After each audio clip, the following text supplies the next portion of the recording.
Olá, lobos e lobas do meu coração, tudo bom com vocês? Bom, então hoje finalmente estou vindo aqui para trazer o nosso estudo sobre a somatização das doenças. Para mim é um tema muito profundo, muito importante. Vem daí, né, o meu ímpeto de trabalhar com os 7 chakras. Os 7 chakras, como eu havia dito na live passada, que está salvo aqui no nosso feed, são centros energéticos que a gente carrega dentro da gente, né? Então, ele vem desde o chakra base até o nosso chakra coronário. E esses chakras, eles carregam uma energia vital, né? E através desses chakras, a gente consegue equilibrar a nossa energia. Se a gente está em desequilíbrio, se a gente permite estar nesse desequilíbrio, com o tempo, o nosso corpo ele vai somatizando essas energias densas, né, como a gente pode dizer, e isso acaba trazendo para o nosso corpo físico. Então, do nosso corpo sutil, que é o nosso campo energético, a energia ela vai ficando densa e ela pode somatizar nas nossas glândulas, principalmente as nossas glândulas, né? Que são regidas pelos nossos chakras. Então, como por exemplo, a da garganta, que é o chakra laríngeo, a glândula é a glândula da tireoide, por exemplo. Como também o nosso chakra cardíaco, que carrega a glândula timo.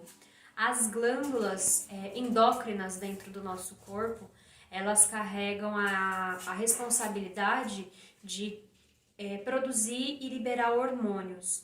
Então, sempre nós temos a interação do meio externo com o meio interno através desses hormônios que são liberados dentro do nosso corpo. E aí o primeiro questionamento que eu trago para vocês é: por que a gente adoece, né? O que faz a gente adoecer? O nosso corpo físico, ele carrega memórias desde o útero da nossa mãe, desde a nossa infância e desde a nossa adolescência. Então, cada carga energética, cada momento, cada trauma, cada felicidade que a gente foi gerada e estimulada na nossa infância, isso é carregado dentro da gente, né? Então, também a gente pode dizer que isso vem de uma ancestralidade. Daí que surge também essa questão da ancestralidade. E como eu já havia dito, tudo se manifesta em energia, né? Desde os nossos pensamentos, desde as nossas crenças, desde as nossas palavras e as nossas ações. Então, tudo isso é vibração que movimenta. Então, se a gente está vibrando no amor, vamos receber amor. Se estamos vibrando na dor, vamos receber a dor. Então, uma doença, ela vem muito do nosso lado emocional, tá muito ligado com os nossos traumas. Então, de acordo com os nossos traumas, aquilo que a gente passou, a gente leva um tempo, espaço, né, para nossa áurea, para o nosso corpo sutil, ser de fato atingido até o nosso corpo físico, né? O nosso corpo físico é o último a ser atingido. Então, quando a gente expressa algum tipo de emoção, algum tipo de sentimento, a gente está trazendo isso para o nosso corpo energético. Mas se a gente fica mantendo nesse ciclo, isso em algum momento vai chegar no nosso corpo físico. Agora eu venho no questionamento para vocês: o que é emoção? Né? A emoção é um estímulo que recebemos do meio externo e a gente simplesmente responde a esse estímulo, né? Vou trazer aqui 7 emoções principais que ocorrem dentro da gente, que é a raiva, o medo, o nojo, o desprezo, a surpresa, a tristeza e a alegria. E dentro dessas emoções, né, elas parecem ser tão negativas, mas eu te pergunto, a emoção de fato, ela é ruim, né? Elas, na verdade, são produzidas por substâncias químicas. Então, alguma ação que foi gerada do meio externo vai gerar uma resposta, uma reação do nosso corpo, e o nosso corpo vai lá e libera um, um estímulo, um hormônio para responder, né, a essa emoção. Então, biologicamente, a gente está recebendo uma informação do nosso corpo. Por exemplo, quando a gente pega aquela marmita e sente um cheiro ruim, né, de podre. E aí, na hora, a gente sente um nojo. Eu não vejo isso como uma coisa ruim, porque o seu corpo está te mostrando que você não deve comer aquela comida.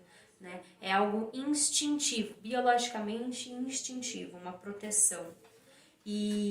Ou também, por exemplo, você ter medo de altura e você não conseguir chegar próximo de um penhasco, você sentir aquele medo, né? É um outro tipo de proteção instintivo que o seu corpo está fazendo ali, naquele momento.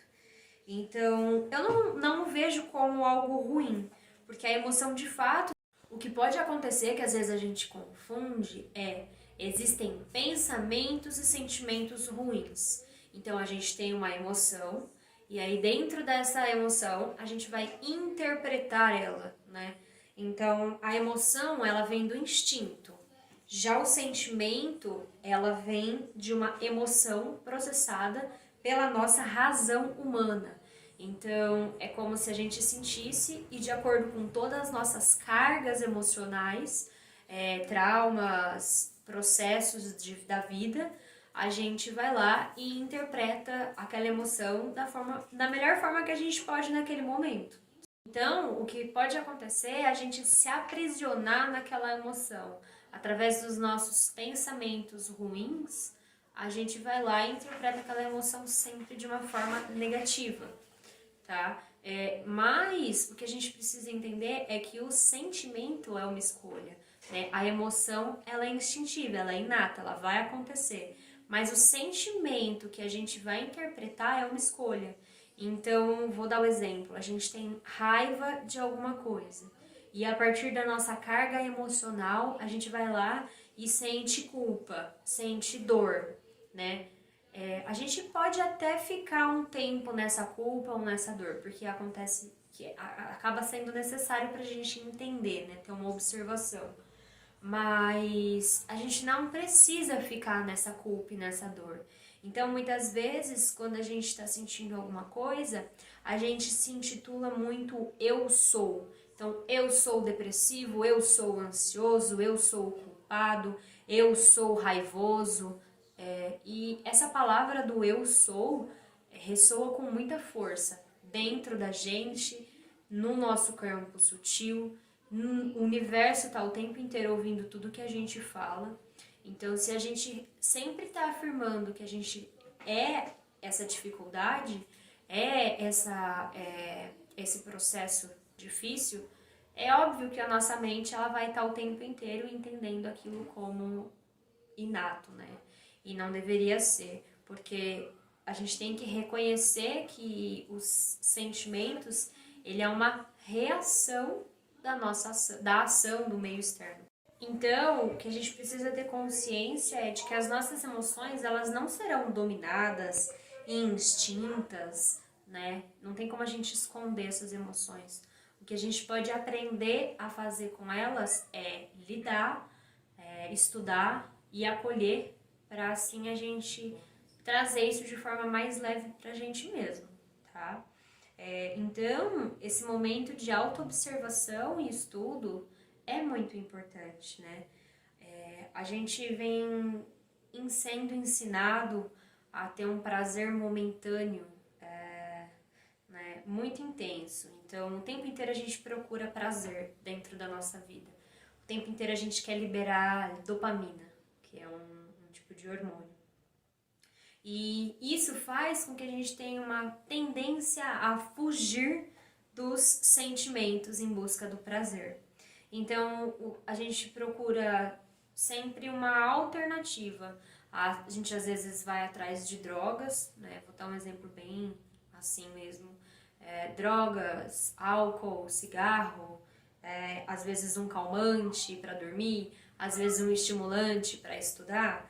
Então a gente está ali mascarando aquela química cerebral que está querendo surgir com aquela emoção com outro químico. Então a gente nada mais faz do que mascarar aquele sentimento, aquela emoção, para não sentir ela, para não conseguir entrar nela, para não entrar nela. E por isso eu digo que é um processo de fuga, né? Um exemplo, então, vou tentar falar de uma forma prática. Uma crise de ansiedade, né? Qual que é o maior aliado de uma crise de ansiedade? Você parar, você se afastar, né, do local que tá trazendo aquela crise para você. Você ficar em silêncio ou colocar uma música muito calma, tipo um mantra, mas o silêncio é sempre bem-vindo, né? E você realmente prestar atenção na sua respiração. Então, muitas vezes a gente fica aquela afogação, né, da crise de ansiedade. Eu já tive crise de ansiedade, então eu entendo um pouquinho como é. Mas se a gente para e respira, fica um tempo ali respirando, eu tenho certeza que a gente consegue utilizar isso como um instrumento evolutivo, sabe? E não cair na armadilha de se intitular eu sou ansioso, então eu tô lá numa crise de ansiedade, meu Deus, tô numa crise de ansiedade, eu tô ansioso, o que tá acontecendo, sabe? Tipo, não, acalmar, que eu sei que é muito difícil, né? É um momento que a gente fala, só acalma. Não é fácil, assim. Mas por isso eu digo, tenha um momento onde você consiga se afastar daquele problema e entrar num processo respiratório intenso. Porque tudo é transitório, né? Tudo acaba. Porque senão a sua mente, ela vai te prender nos pensamentos negativos. E aí você vai começar a se identificar com essas afirmações, sabe? A mente mente e a gente cai num ciclo vicioso. E quando você vê, tá todo somatizado dentro do seu corpo físico essas doenças. Então, uma ansiedade, depois de um tempo, pode trazer uma gastrite, por exemplo. Né? Então, você é tão ansioso, que uma hora isso vai reverberar no seu campo físico. E aí você pode ter um tipo de gastrite. Somos como o oceano, único e profundo. Porém, muitas vezes, ficamos na superfície, tomando onda na cabeça. Acabamos nos identificando tanto com ela, esse ciclo vicioso, que achamos que só temos essa opção. Mas a gente se esquece de mergulhar e deslumbrar o silêncio de todo o profundo oceano. Assim como o oceano, cada gota de água vibra e transforma você. Então, o meio em que você se insere também vai vibrar dentro de você. Então, a gente tem a emoção, né? Trazendo agora de uma forma diferente esse exemplo. Eu tenho lá a emoção que eu vou sentir. Só que eu tô na energia totalmente amorosa, onde eu tenho pessoas de muito amor, de muita luz. E uma outra situação onde eu tenho pessoas que só xingam, que só reclamam, né? De acordo com essa, é a mesma emoção que eu vou sentir estando nesses dois ambientes, com essas duas energias diferentes, o seu corpo ele vai ter uma reação diferente. Então aqui ele vai reagir de uma forma e aqui ele vai reagir de outra. Então esse é o principal ponto, né, da gente entender também que as nossas emoções elas estão ligadas com o meio externo. Então do que a gente se alimenta para estar fazendo o nosso corpo estar sentindo tudo isso. Mas também não se coloque no papel de culpa por você não conseguir olhar para essas emoções e trabalhar com elas, né? Cada um tem o seu tempo, cada um tem o seu caminho. O que você pode fazer é se conhecer, se respeitar, se amar, né? Então, tentar entender o que é que essa doença física, né? Vamos supor que você está expressando uma doença física. O que essa doença física está me trazendo? Por que ela somatizou dentro do meu corpo, né? Você tem seu tempo e se acolher é o mais importante dentro de tudo isso. Vou trazer um exemplo meu, mais uma vez. Eu tinha uma desconexão feminina com o meu útero muito grande, né? Desde os meus 13 anos eu tomei anticoncepcional. Então, eu sempre tive muitas crises de cisto ovário policístico, cólicas, muita TPM, muita espinha. Então, era uma desconexão com o meu feminino muito grande. E com o tempo, né, eu fui entendendo que toda essa desconexão vinha muito de uma tristeza que eu sentia por ser rejeitada, por sentir-me rejeitada, né? Então, em algum momento da minha infância, eu me senti rejeitada e aí eu trazia essa tristeza para o meu feminino. Então, foi o que acabou gerando o meu ovário policístico. E aí eu fui querer tratar, na época, né, com os anticoncepcionais. Só que algo que eu não concordo assim muito, né, é uma opinião minha, que os químicos eles são muito importantes dentro da nossa vida. Só que a gente acaba se acomodando com eles.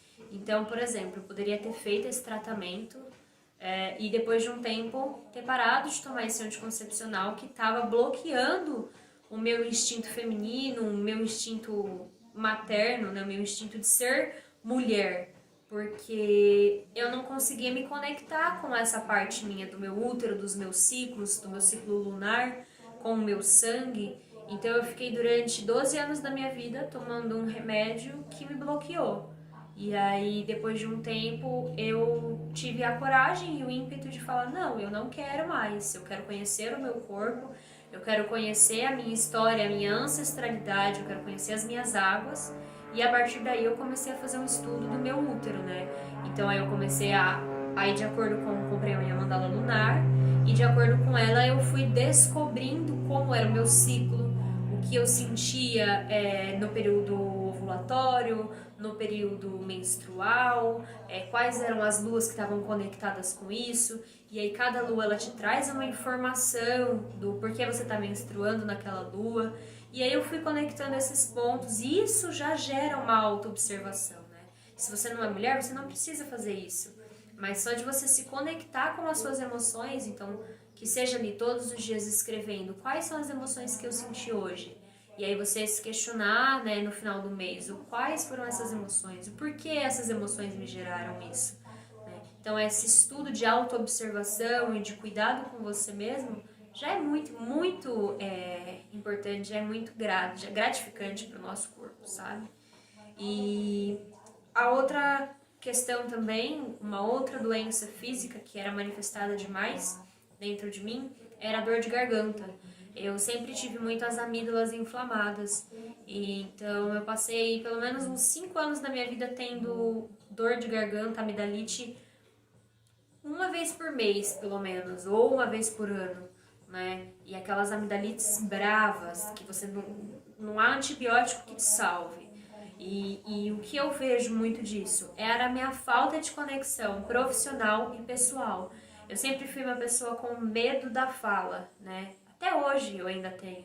Então, esse desafio de gravar um vídeo, né? Como mesmo a live, eu acho mais desafiador fazer uma live onde você está ali ao vivo, ao invés de um vídeo que você pode estar falando, parando e editando, traz essa segurança, né? Justamente por esse medo da fala, esse processo de estar sempre quieta, né? A gente na sociedade, acredito que muitas mulheres foram assim, né? A gente sempre tem que ser a boazinha, a quietinha e a santinha. Então, esse papel de você conseguir sair disso e expressar quem você é de verdade, essa pessoa cheia de tatuagem, que gosta de ser diferente, então isso é difícil, isso é desafiador pra gente. Mas, quando eu comecei a entender isso e a expressar quem eu era de verdade no mundo, fazem uns 3 anos que eu não tenho crise. 3 anos pra mais que eu não tenho uma crise de dor de garganta. E também agora existem os chás na minha vida, que eu amo me cuidar com eles. Então, todos esses processos são muito importantes mesmo para você se conhecer. Para finalizar nosso vídeo, eu vim trazer o fitoplasma e o yoga, tá? Dentro do fitoplasma, né? Como que as plantas trazem esse processo de cura? As plantas, elas são um presente da Mãe Terra, né? Elas têm uma vibração elevada. Por elas terem a coloração verde, isso já é lindo, porque tá ligado com o nosso chakra cardíaco, que é o verde, que é o amor, que é a compaixão. Então, tudo isso apresenta pra gente uma energia vital abundante, né? Então, o tempo inteiro a gente se vê no verde. Que seja sair na rua ver uma árvore, ver um gramado, ver uma plantinha ali perdida no meio do nada, é as plantas se conectando com você, né? Então, observa quais são as plantas que tem ao redor do seu dia a dia. Olha para elas, se conecte com elas, sabe? Elas com certeza te trarão algum tipo de conforto, que seja visual, de você olhar e falar, nossa, que planta linda, sabe? Isso ela já tá te trazendo toda uma vibração pura e sutil para o seu corpo e para o seu campo energético. Dentro do yoga ou da meditação, eu vim trazer a respiração, né? Então, se conecte com a sua respiração. Muitas vezes a gente esquece, né, de respirar. Então a gente acaba respirando muito pelo peito. Então fica naquela respiração rápida.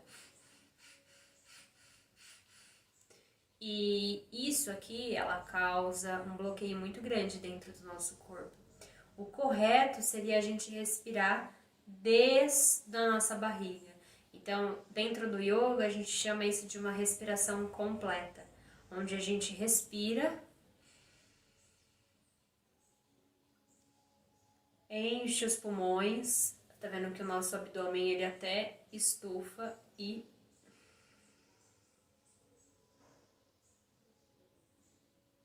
solta.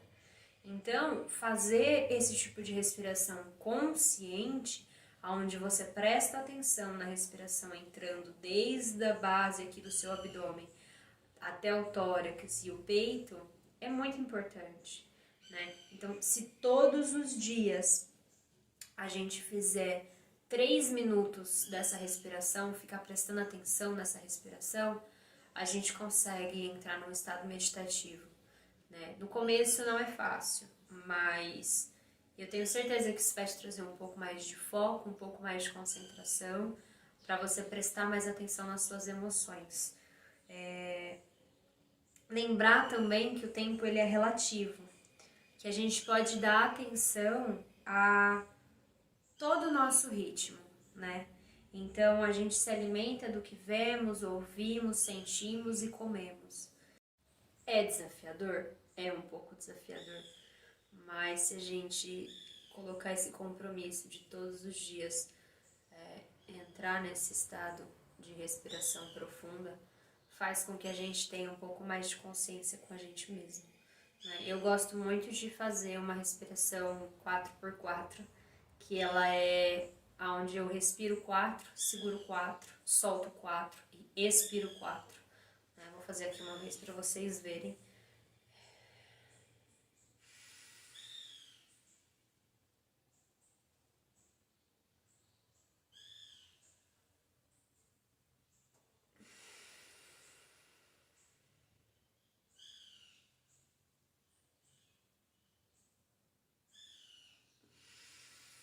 E aí repete o ciclo. E aí eu fico nesse ciclo por um tempo, né? Se você não consegue ficar por 3 minutos, começa com 1 minuto, com 2, com 3, até que você vai ver que você chegou no 10 minutos sem perceber.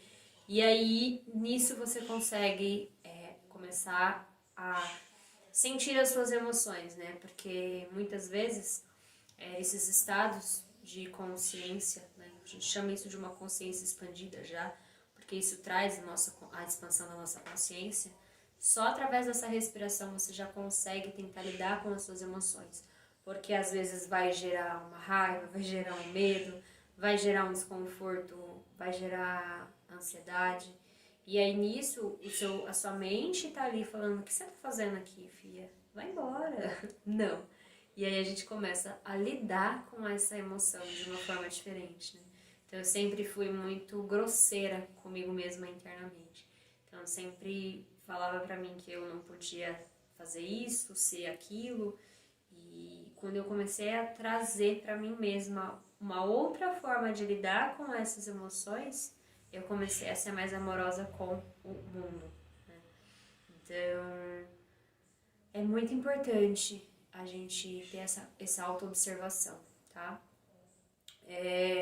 E uma outra coisa que eu queria trazer para vocês é posições para trazer a expansão e posições para trazer o fechamento do cardíaco, né? Isso a gente chama de anteroflexão, retroflexão, dentro do yoga tem diversos nomes, tá? Mas eu vou trazer de uma forma simples. Então, para a gente expandir o nosso coração, isso serve para pessoas, oi, vem cá. Hoje nem tem voz mais, gente. A expansão a gente traz muitas vezes para as pessoas que têm depressão, né? Então aquela pessoa que ela tem um processo de depreciação, ela tá sempre com o coração ou com os ombros muito assim, muito para baixo. Então o que essas pessoas precisam fazer? Abrir o peito. Então posições que fazem você expandir, né? Abrir assim, fazer lateroflexão para um lado, para o outro, né? E fazendo a respiração junto vai ajudar muito a abrir esse peito. E para quem é uma pessoa muito ansiosa, que está sempre ali respirando com o peito, né? Ela precisa de posições para trazer o relaxamento. Então, posições que vão fechar esse peito. Então, você trazer aqui os seus braços para dentro aqui do seu corpo. Então, sentar no chão e descer, né? Para você fechar um pouco esse peito. Também vai te ajudar a trazer um relaxamento. Ou simplesmente deitar e fazer essa meditação 2-3 minutos, né? Para ansiedade isso já é totalmente legal. Mas para quem tem processos de depreciação, que tá sempre fechando o peito, e expandir esse peito é muito importante, tá bom? Qualquer dúvida, estarei aqui, manda mensagem, me fala se vocês gostaram desse vídeo, se vocês conseguiram acompanhar todas essas informações que eu quis passar para vocês, tá bom? Muito obrigada por todos que assistiram até aqui e gratidão!